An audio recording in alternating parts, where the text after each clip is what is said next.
What's up? Coach Vassar, thank you for joining me with OTF Audio Daily Beats. As always, if you're new, appreciate you tuning in. Listen to me talk and ramble about these workouts. Find value in them. Information is in the description to support me. Any feedback, let me know. We're going to talk about Thursday, September 11th, which will also repeat on Friday, the 26th. We'll see power on the treads, endurance on the rower and on the weight floor, break down the 2G, and then talk about the 3G, and then get you on out of here. So on the treads today, we're going to be building towards your all out. 2 blocks, 6 builds. As the all outs get shorter, can you work harder? For the rower, you have 2 attempts of a 700-meter row. Set your time in the first block. Aim to match your beat in number 2. Excuse me. And then on the floor, we'll see 2 blocks. Each block has a superset with 3 exercises targeting similar muscle groups, upper body in block 1, lower body in block 2. You'll need the benches out at incline set in 3, which is the lowest incline position. And of course, they're using dumbbells. And then the treads, 2 blocks, just under 11 minutes for both blocks. There's a 90-second walk recovery between them. We're going to see 3 unique builds. And then after each build is a 90-second walk recovery. Ideally, members take the full 90 seconds to walk. So, approach this as the idea of focusing on performance rather than try to stay in that orange as long as possible. We want the heart rates to come up, but then we also want to see them come back down. So we're going to start with their longest build. It's going to be 2 minutes. They start with a 30-second push and then a 30-second push all out into a 1-minute all out. They talk about bringing the push and the push all out as like a run and start for the joggers and runners. Power walkers, it's a minute for them to get their incline up before they hit that all out, so they get that full incline for that full minute.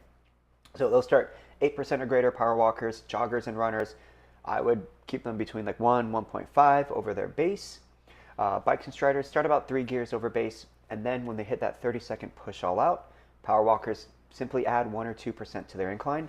Joggers and runners, could they bump up like 0.3 to 0.5 just to speed those legs up? Bikes and striders, let's add 1, maybe 2 gears. And then they hit their first all out. 10 plus, 2 or more over their base, 6 gears over base, and they're there for 60 seconds. By that point, heart rate should definitely have climbed up halfway through, definitely in that like mid-range to high orange. And then at the 1-minute mark, they get that 90-second walk recovery. Heart rate will still kind of trend upward before it starts to dip down.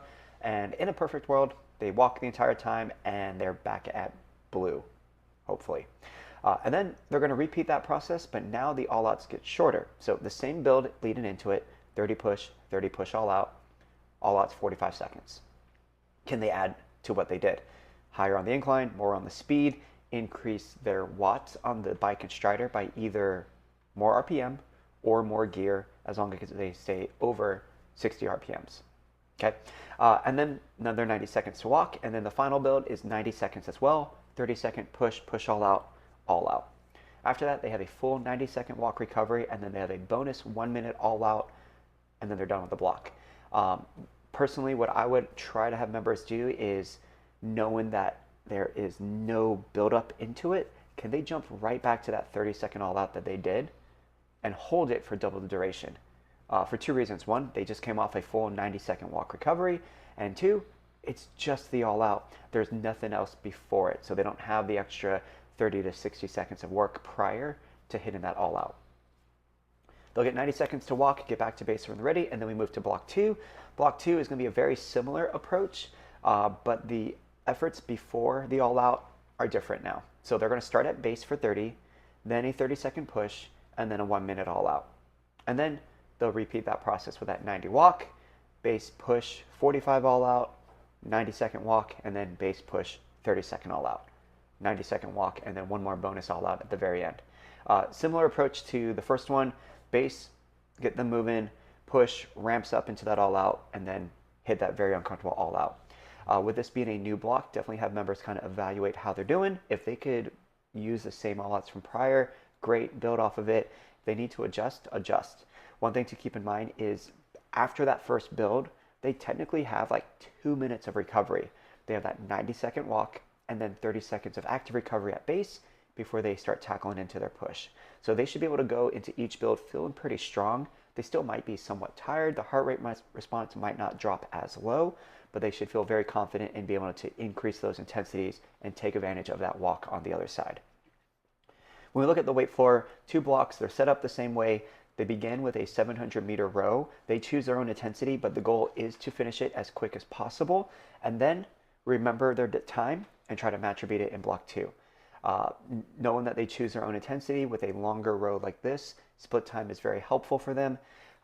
Start around like maybe a base push effort, and then every 100 to 200 meters, try to drop your split time by 1 to 2 seconds, and then finish strong for that last 50 to 100 meters to kind of replicate that feeling of like the 1,000-meter row benchmark as they kind of build that gradual progression upward to finish out. When they head to the weight floor, we're going to see 3 movements. All of them are from the incline bench in block 1. We're going to have the alternating chest press to chest press. So they'll start with both arms up, left arm, right arm, both arms. That's 1, 6 reps. So very much, chest, anterior deltoid, a little bit of triceps. They'll take that recovery, and then they go into an incline chest fly, knowing that this is a different range of motion, different movement pattern, probably lighter on the weight, so they can really work on that extension out, feel that in the chest rather than the shoulder, and then they'll hit the incline tricep extension. So from that seated position, palms are in, elbows stay tucked in, try to get those dumbbells to tap the top of the shoulders, and then extend back up. That incline position definitely gives them a different perspective in terms of that tricep extension. Their elbows are not going to be as high back, so they're not going to feel as much of a stretch since they're going to be tucked in slightly. So they may probably go heavier than what they typically can do. Just make sure we don't see the elbow travel down towards the hip as they extend out. Those 3 movements are just going to keep repeating until you call time. That 700-meter row for most people is going to fall right around 3 to 4.5, maybe 5 minutes, depending on people's pace. So they'll have a solid, 5 to 7 minutes over on the floor, enough time for 2 or 3 rounds. They do call out the fact that you're using the same muscle groups, so moderate weight, need that rest. If they don't, and they're going with lighter weight, definitely check in with them, see if that's intentional. Maybe they are going a little bit easier on themselves today. Otherwise, if they're like, oh, I didn't realize, okay, let's go heavier or go slower. Put more time under tension, lift heavier weight. That way you earn that recovery and really tax the muscles and hit that fatigue and failure. Block 2 set up the same way with that 700-meter row, and then they're done with the rower, wipe it all down. Then we're going to see 3 lower body exercises. They're going to have the goblet alternating lateral shift for a total of 12. So left, right, 6 on each side, paired up with a rear foot elevated goblet split squat for 12 reps. Very high rep count for that unilateral work, so very tough movement. Personally, if members are not comfortable doing that with the foot on the bench, they could do a split squat on the floor. You could also have people use the flat part of that incline bench, where they sit down on, as a step, and use that and do like single leg step ups. That way they're still getting that unilateral work, but they're not putting any flexion on that back foot rather than just doing squats, because the next movement will incorporate squats. They're going to see a squat hold lateral walk. Option for this one is to take the lateral walk out and just have them do goblet squats. Those 3 movements, of course, just like before, rest, repeat, probably about 2 or 3 rounds, and then they finish with the incline chest press to chest press for a full minute from block 1. Now, when we look at the 3G, the tread portion, we're going to start off with the similar setup as blocks 1 and 2 from the 2G, but they're going to begin with the minute 45 build. So they'll see the push all out, and then 45 all out, and then the next build is the 90-second all out, or 90-second build, and then they have a bonus all out. Now the bonuses are only 45 seconds this time. Also, the walk recoveries have decreased. They are 75 seconds each. Okay, so minute 45 of work, 75 recovery, 90 seconds of work, 75-second recovery, and then 45 all out. That'll put you right at that 6.5 minute mark, 90-second recovery, back to base when they're ready, and then block 2, this is the base push all out, follows the same format as the first block, so 45 all out and then 75 walk. The next build ends with a 30 all out, 45 walk, or 75 walk, and then 45 all out to finish up. Now for the rower, they're going to have some very long rows today. They're going to start off with a 1,600-meter row, followed by quick lateral hops for 16 reps.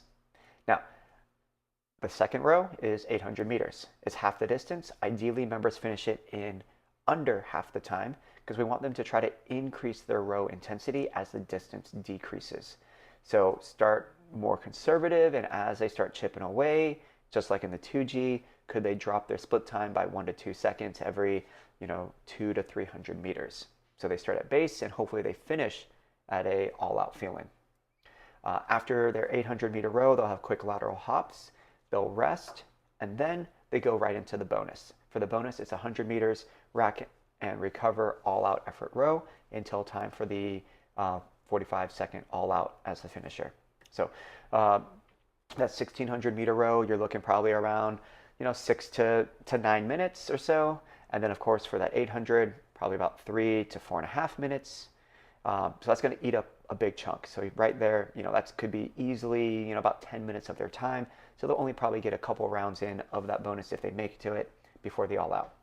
And then weight for, not much to talk about here because it is the 2G just without the row portion, obviously, because it's a 3G class. So the chest press, chest fly, tricep extension for block 1, lateral shift, split squat, lateral walk for block 2, and the same finisher with that chest press variation for the final 45 seconds. And that will close out for the September 11th. Repeats on Friday the 26th. Coach it down.